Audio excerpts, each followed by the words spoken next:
Welcome back to the channel.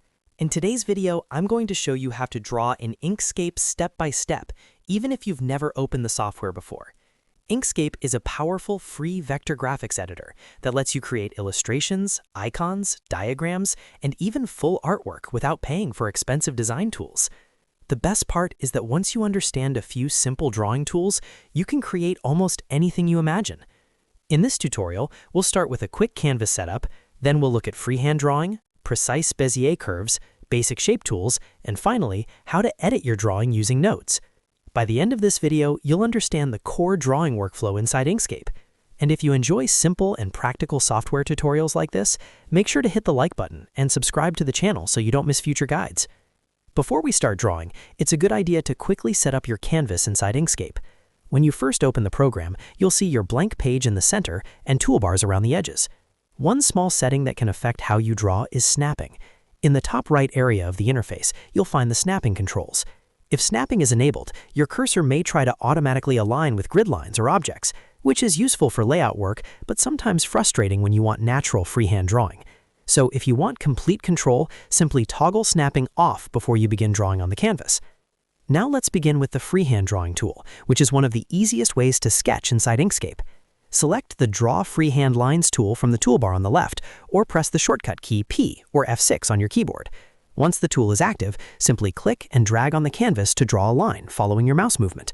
This is perfect for sketching rough ideas, outlines, or handwriting style graphics.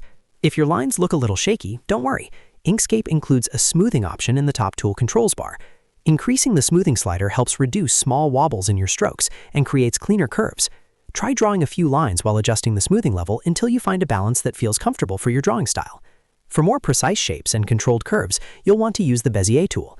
In Inkscape, this tool is called Draw Bezier Curves and Straight Lines, and you can activate it by clicking the pen icon on the left toolbar, or pressing B or Shift plus F6. The Bezier tool works differently from freehand drawing.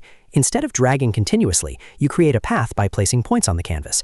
Click once to create a corner point, then move your cursor and click again to add another segment. If you click and drag while placing a point, you will create smooth curved handles that let you control the direction of the curve. This method is extremely useful for logos, icons, technical drawings, and any artwork that requires clean vector lines. Take a moment to practice placing points and dragging handles to shape your curves exactly how you want them. Another fast way to build drawings in Inkscape is by using the basic shape tools. These are perfect for constructing designs before refining them. On your keyboard, press R for rectangles, E for ellipses or circles, and the asterisk key to create polygons or stars.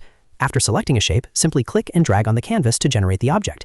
You can then adjust its size, proportions, and rotation using the handles around the shape. To refine your drawing, switch to the Node tool by pressing N or selecting the node icon in the toolbar. This lets you click on any path and directly move the points that define the shape. You can drag nodes, adjust curves, smooth corners, and perfect your artwork. Once you're comfortable with these tools, you'll be drawing in Inkscape quickly. If this tutorial helped you learn how to draw in Inkscape, make sure to hit the like button and subscribe to the channel for more simple software tutorials just like this.